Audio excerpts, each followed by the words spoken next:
Assalamualaikum warahmatullahi wabarakatuh. Perang Jamal terjadi pada tahun ke-36 Hijriah, yaitu pada awal kekhilafaan Ali bin Abi Thalib. Perang ini mulai berkecamuk dari sebelum subuh dan berakhir sebelum matahari terbenam. Dalam Perang Jamal ini, Khalifah Ali bin Abi Thalib dengan 10.000 pasukan, sementara pasukan Aisyah radhiyallahu anha dengan berunta berjumlah 5.000 sampai 6.000 pasukan. Dalam perang yang disebabkan oleh fitnah ini, kaum muslimin banyak sekali yang terbunuh. Perang Jamal ini berawal dari terbunuhnya Khalifah Utsman bin Affan. Beliau terbunuh dalam keadaan membaca Al-Quran, hingga darah bercucuran dalam mushaf yang beliau baca. Umat muslim dibuat heboh oleh kabar ini. Khalifah Ali bin Abi Thalib sebagai pengganti kekhilafahan berikutnya dituntut untuk mengusut tuntas kasus pembunuhan Khalifah Utsman bin Affan. Proses pengusutan kasus ini membutuhkan waktu yang begitu lama dan tidak mudah. Para sahabat begitu resah dan akhirnya mengadu kepada Sayyidina Ali bin Abi Thalib untuk mengajak kerjasama menyelesaikan kasus terbunuhnya Khalifah Utsman bin Affan.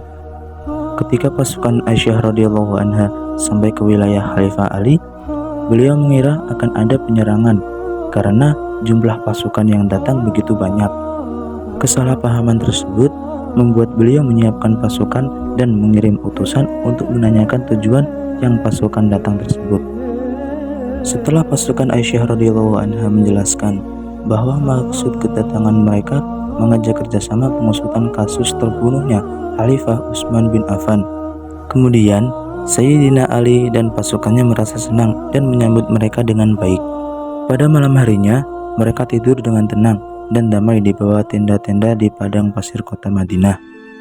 Dalam kegelapan malam tersebut, ada beberapa orang penyelundup yang masuk menyerang pasukan Ali dan satu lagi menyerang pasukan Aisyah radhiyallahu anha. Kelompok ini adalah pengikut dari Abdullah bin Sabah, si pembunuh Khalifah Utsman bin Affan radhiyallahu anhu. Mereka ingin mengadu domba kedua belah pihak dengan menyusup pada masing-masing kelompok agar keberadaan mereka tidak dapat diketahui. Di malam yang gelap gulita, terdengarlah suara pertempuran dan hantaman pedang. Pasukan Ali mengira bahwa terjadi pengkhianatan oleh pasukan Aisyah dan begitu pun sebaliknya.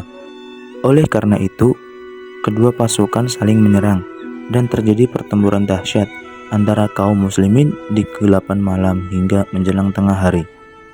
Pembesar dari kedua belah pihak pasukan berupaya menghentikan peperangan tersebut, namun mereka tidak berhasil melerai.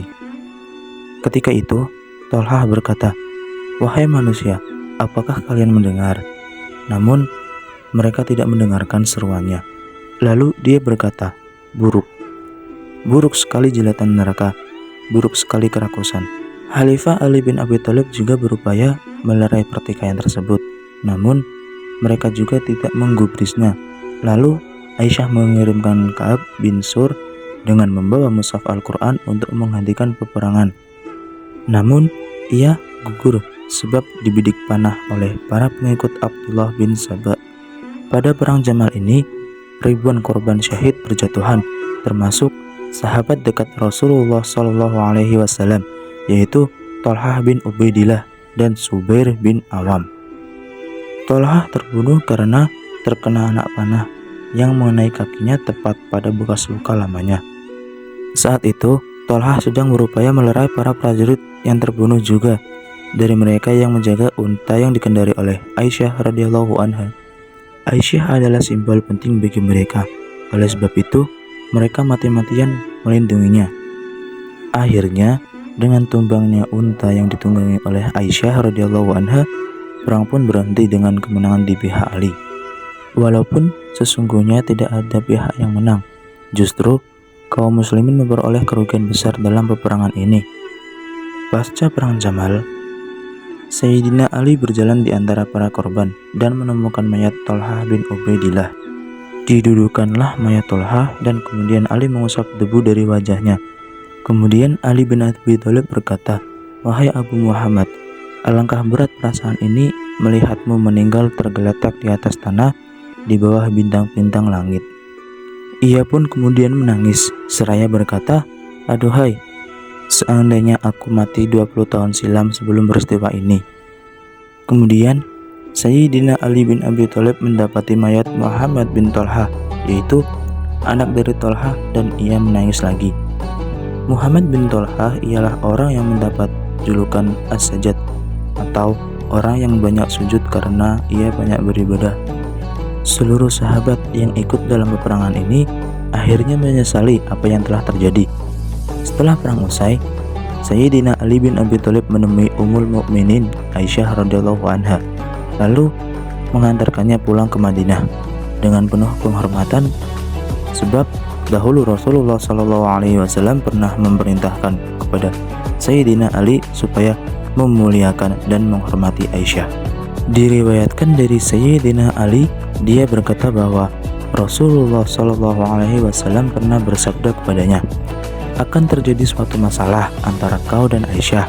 Lalu Ali berkata, wahai Rasulullah, kalau begitu tentu aku akan menjadi orang yang paling celaka. Kemudian Rasulullah bersabda, tidak demikian adanya. Jika itu terjadi, maka kembalikanlah dia atau Aisyah ke tempatnya yang tampak terjadinya perang Jamal, yaitu perpecahan umat Islam. Yang kedua yaitu peningkatan politisasi Islam. Yang ketiga yaitu terbunuhnya sahabat Utsman yang bernama Thalhah bin Ubaidillah dan Zubair bin Awam. Selanjutnya yaitu kebangkitan atau lahirnya aliran Khawarij. Nah, mungkin itu saja tentang sejarah dan dampak dari perang Jamal. Kita dapat mengambil hikmah dari peristiwa tersebut, bahwa fitnah dan adu domba merupakan ancaman yang paling besar bagi kaum muslimin. Sayyidina Ali radhiyallahu anhu, sahabat Nabi, seorang khalifah, seorang yang dijamin masuk surga, dan seorang yang dijuluki oleh Rasulullah sebagai babul ilmi atau pintunya ilmu, bisa termakan oleh fitnah atau pengadu domba.